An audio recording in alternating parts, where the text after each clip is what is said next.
In Kogi State, surrounding former Governor Yahaya Bello, the Abuja division of the Court of Appeal dismissed the contempt suit filed by the suspect against the EFCC.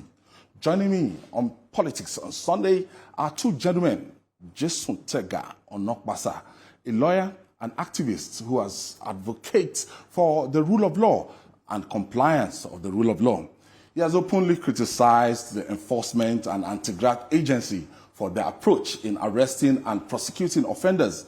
He is unflinching in his belief that some arrests clearly violate the basic tenets of fundamental human rights as enshrined in the 1999 Constitution. And I also have the spokesman of the EFCC, Dele Oyewale, is also on the program tonight to give the agency's perspective. Gentlemen, thank you for joining us. Let me start with Dele. Mr. Oyewale, now, my question now, many accuse your agency of violating, the rules in attempt to make some arrests. Can you please shed more light to this? There is nothing like violation of the rule of law or any extant law concerning any arrest that we have ever made. Let me quickly draw your mind back to the fact that the chairman of the EFCC, Mr. Olaolukoyede, he has said it times without number that he has entrenched deep respect for the rule of law. He came on the wings of a three-pronged agenda that there is need for economic development using the instrumentality of the anti-graft war, to stimulate growth in the economy. He talked about also using the same instrumentality to promote good governance and, of course, adherence to the rule of law. So there is no arrest that we have made that is in violation of the law. Of course, even concerning Yahaya Bello, we got a warrant of arrest from the Federal High Court, to effect the arrest. And everything was done in... He said he was never invited officially, that there's no invitation inviting him. But the chairman said it very openly that he was invited. Even a text mail was sent to him. That was a verbal communication. He was duly invited. We have our protocols. For crying loud, we have what you call the standard, the SOP, standard operating procedure. That Did we you change follow. any of that as regards Yahaya Bello? No way now. We followed the right thing. We did the right thing. He was invited. The agency wrote to him. He was invited formally. Yes, he was invited. Because he denied never having seen any. He was invited severally. Okay. He was invited severally. So there is nothing like violating the rule of law. He was duly invited.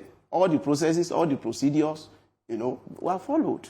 You understand? Mr. Onokpasa, what is the bone of contention here? Since 1999, we've had governors, after their immunity, after serving out their terms, the anti-graft agency will invite them and they will go and, answer to whatever question the anti-agency will have. Why is this one of Yahaya Bello different? No one is above the law.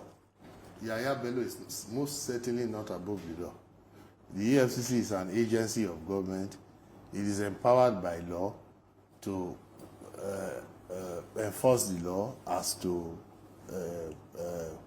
corruption offenses, but it must do so according to law. So what is the hula baloo about this one? Beautiful.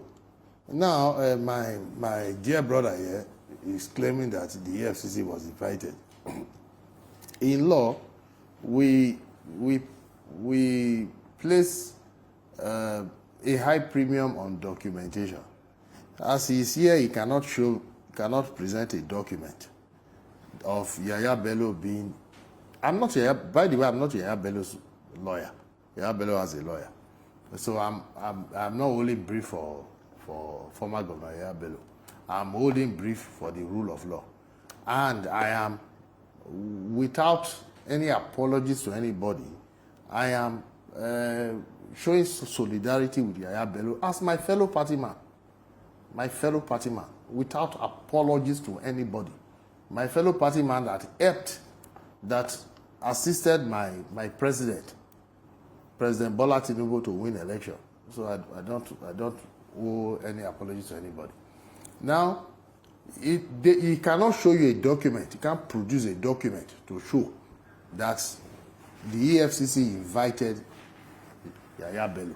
So what is Yaya's documentation to show that he has been invited? Rather, the chairman of the EFCC, who is a lawyer, who is my learned colleague, called a press conference. According to him, he called Yahaya Bello on the phone, and he said Yahaya Bello should come to the EFCC headquarters, and that he would smuggle him through the back door into his office and interview him in his office. As if, I mean, you are talking to a former governor. Even if the person is an Okada rider, is the person so dull that suppose something happened to him through the back door, then you will now flip and say that it's Yahaya that was trying to smuggle himself through the back door and something happened to him. Please, that was not an invitation. Please. I take exemption to the word back door. I take very serious exemption to that. If you listen to the chairman's interview, he never mentioned the word back door. He's a gentleman. He's learned in law. He knows the procedures. He knows the processes. So there is no basis for back door. What he said in a gentlemanly way, after all the procedural things have been done, the documentation have been done, he has been duly invited, he called him as a gentleman. You have a matter here. Can you please make yourself available? Which is normal. So there is nothing like he said he's going to smuggle in. No, I take serious exemption to that. Because he never said that. He said that as a seasoned administrator, as an anti-graft fighter, who is interested in the progress of the nation. Now, my brother is talking about documentation. Why are we standing logic on the head? There has been so many instances, there have been so many avenues that have been created for Yahaya Bello to present himself. We have had former governors that turned themselves in, gentlemanly, they were invited and they just walk in. Yahaya after 7 Yahaya was just walking. You know, Willie Obiano just he made himself available. Yes. Now, if you don't want, was he given a letter, my brother? Yahaya Bello was invited. Where is the letter? In the way, can you provide a copy of the letter? In the way all other former governors were invited. No, that is not true. But this insisting on documentation, all of these things, let us face the facts. There is no point beating about the bush. There is no point trying to hide, around one finger. The question is there a basis for him to make himself answerable to all the charges that are preferred against him? Yes. Why has he not made himself available? That will be a very simple question, Mr. Onokpasa. Because he has not been invited. You invite me by documentation. You write me a letter. You write a human being a letter. You don't call him on the phone and tell him to pass through the back door of the office. I just told you now. Where is it? Ask him where is his documentation. I just told you now. Does he have a letter? Does he have a copy of a letter which is my learned friend Barrister Olukayode sent to Yahaya Bello, inviting him from as a lawyer, please wait. You see, I expect that you will have exhausted every avenue of investigation, fact finding, before making all of this in public, in the glare of the public. We have our administrative processes and we have our administrative procedures. You have just said that you are not his lawyer. So how will you have known whether all those administrative processes were exhausted or not? Do you have I am telling you that he was duly invited, and aside from the fact, you should ask him to provide documentation. Okay, moving on now. He seems to have gone to the court of law. And beautiful. And after going to the court of law, my learned friend, the chairman of the EFCC, now unilaterally transferred the case from the court of law to the court of public opinion by calling a press conference. It was so disrespectful to the court. Do you know what we do as lawyers? When you are in court, you are in court. Everybody respects the court. And you wait for the court. There is nobody that is too big to wait for the court. Nobody. Not even the President of the Federal Republic of Nigeria. All of us must obey the court. And why especially in this government, why we love our president, President Bola Tinubu, he is the most law-abiding human being you can imagine. So for such things to rear their heads in this administration, it is so unpalatable to us. Are you aware that Mr. Bello went to court in the process of arresting him? He went to court. He went to a Kogi High Court before. What he went to do before Justice Issa Jamil, he sought refuge. He's asking for the enforcement of his fundamental right, which the court granted him. That should not and in any way be construed as giving him immunity from arrest. Now, he sought refuge. The court said you cannot arrest him. It's a fundamental, the court said you can't arrest him. Listen to me. It's a fundamental, the enforcement of his fundamental. We did a press statement to say that should not in any way stand in. The court of Abig granted us a warrant of arrest. There was an enrollment order. Yes, but you did not inform the court of appeal. Before the court. No, you did not. The two processes, there is no conflict. Did you vacate the enforcement that order? of the... No, there is no. You see, I just told you now that what he sought before Justice Jamil was the enforcement of his fundamental rights. The most important rule of law. See, I want to ask you. Does the enforcement of fundamental human rights, does it tantamount? I mean, does it translate to the fact that if you commit an offense, you should not be arrested? Yes. No. If a court says, that I cannot arrest Ayo Azupago, the only way to arrest Ayo, if the court feels that he should not be arrested, a definite order of the court will be made. If a court says, you understand? A definite order of the court will be made, and it will be stated in explicit terms. This one, don't arrest, don't detain, don't do this, and the commission. Okay, it will be explicitly stated. You understand? Okay, Barrister Onokpasa, this fundamental human rights we are talking about at the Kogi State High Court, was it explicitly stated that he must not be arrested? Yes, that you cannot arrest him, you cannot arraign him, you cannot prosecute him. Wow. It's an interim order. Yeah. Do you understand me? And the solution, the remedy you have, is to apply to that court to vacate its order. That's just how you see. You are trying to mix up these issues. He's trying to listen to me. You are a lawyer. I am very happy that you said, with all sincerity, that you are not Yahaya Bello's lawyer. And because you are not Yahaya Bello's lawyer... That is irrelevant, my friend. I'm a lawyer. Listen to me. You might not know... the nitty-gritty. The processes, the software, what is even contained in the order. Show how will you know? He invited Yahaya Bello first. You don't have any document to show here. You cannot even say here that you try to vacate that order. You did not. Now, you see... Then you disrespected the court. Let's not have a shouting match. If you want to have a shouting match with me, you'll be tired. No, that won't be allowed. Yeah, let's be civil about it. There is no basis for this. He's always interrupting me. I don't like that. Mr. Onokpasa, let me talk. Now, you have a court order. What we do, even in that court, can you imagine if, for instance, the customary court in, let's say, Adamawa, granted Yahaya Bello an order, that a ruling that the chairman of the EFCC should not arrest him. Of course, that would be absurd. Do you understand me? However, it's a court. And your solution to that problem is to apply for the... That is it. Otherwise, you have bedlam. Okay, now, I want to make... Please allow him to explain. I want to make this submission. Okay. And I want it to be properly understood. Number one, Yahaya Bello sought refuge. He asked that, court, give me this refuge. I don't want my fundamental right to be abused. And we never did that.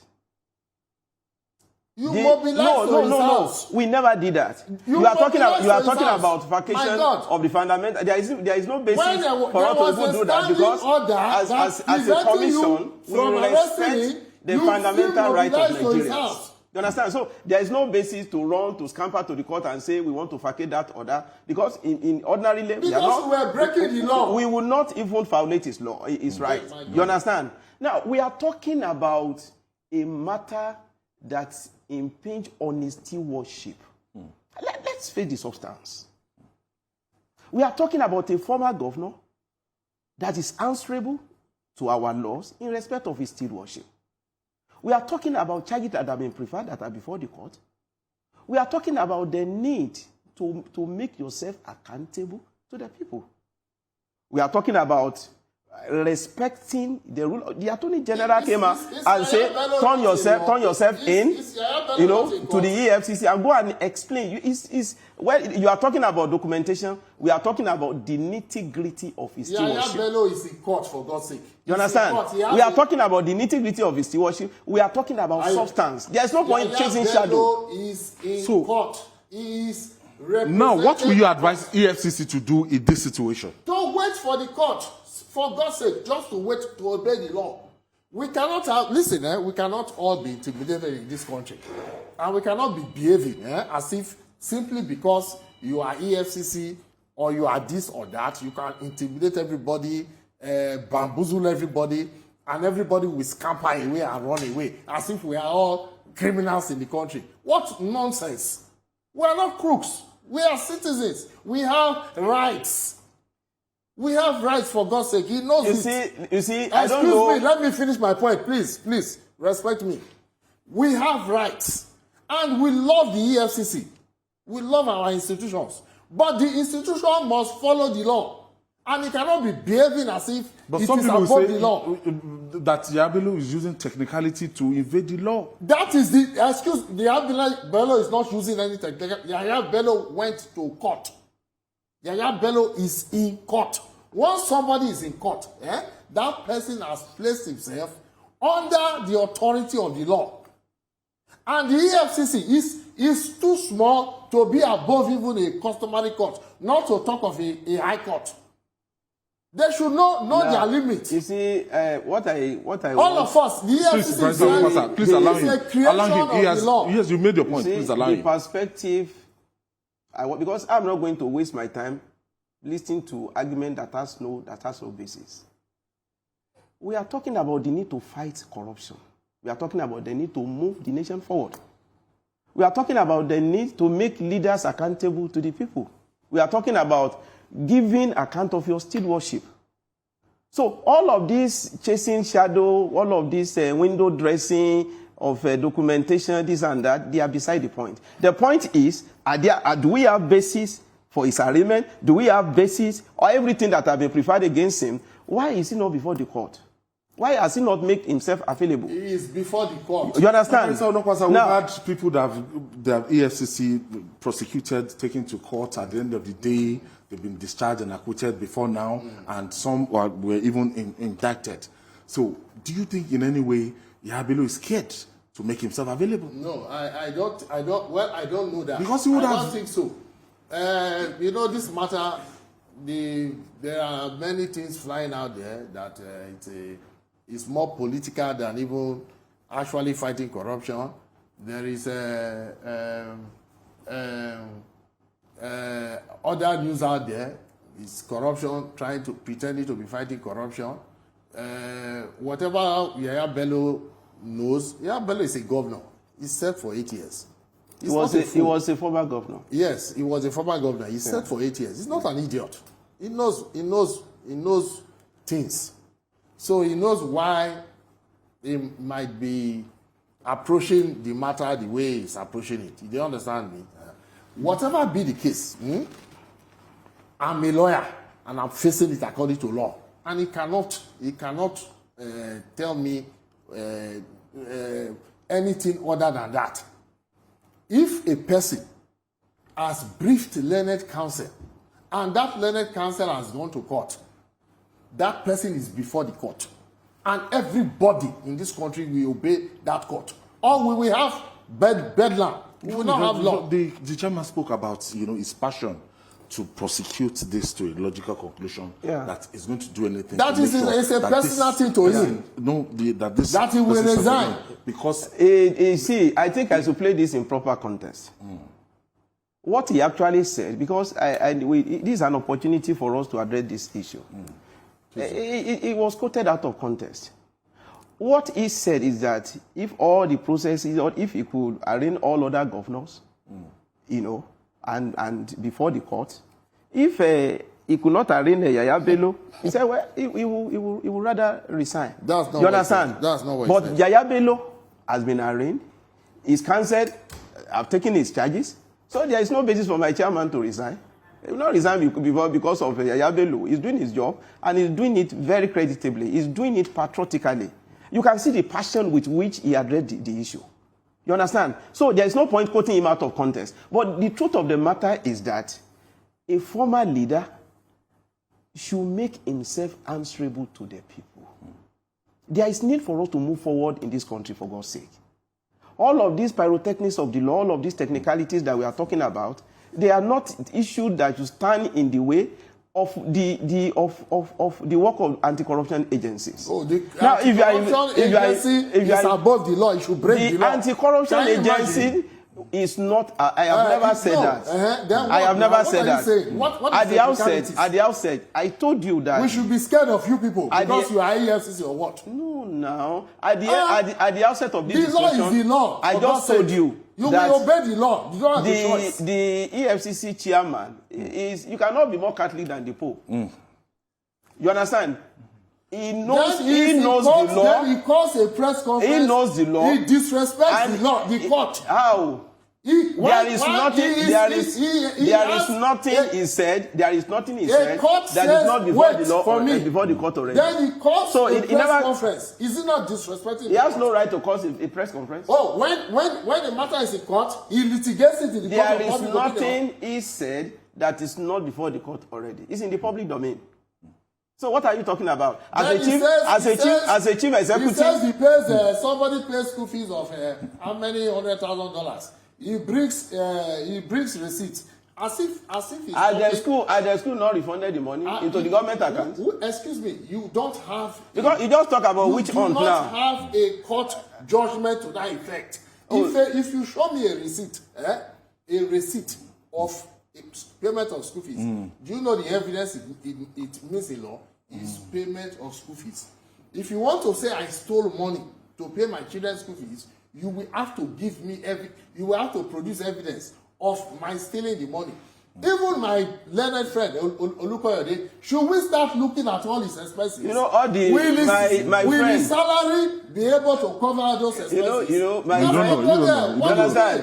My friend is making very strenuous effort to make points where there are no points. Don't tell me that. Don't tell me that. For you to change black to white, it will take some effort too. Now, it's the school itself that came to the police and said, we are refunding this money. We have respect for the laws of Nigeria. We have respect for the institutions of Nigeria. You understand? We have respect for the anti-graft work of the EFCC. And on its own volition, the school said, yes, we are returning the money. And the school returned the money. So but what that are we talking about? Make Yahaya Bello guilty until the court of law. On the court of law, we cannot be the accuser and the judge in our own matter. You people made yourself judge, jury, and executioner. That's what Onokpasa did. No. He never did that. Okay. He never did that. Gentlemen, just to take Onokpasa, I want to thank you for your passion. I want to thank you for your contribution. Thank you. The spokesperson of EFCC. Thank you so much. I wish I can. And we even want to enlist people like you into the anti-corruption fight, so that with the kind of energy and passion that you are using to defend the indefensible, come and use it to defend the proper thing that is being done in the country. There is nobody that is a Tinubu supporter like me. We have to leave it there. And I'm anti-corruption. Thank you, gentlemen. And that's it on the program tonight.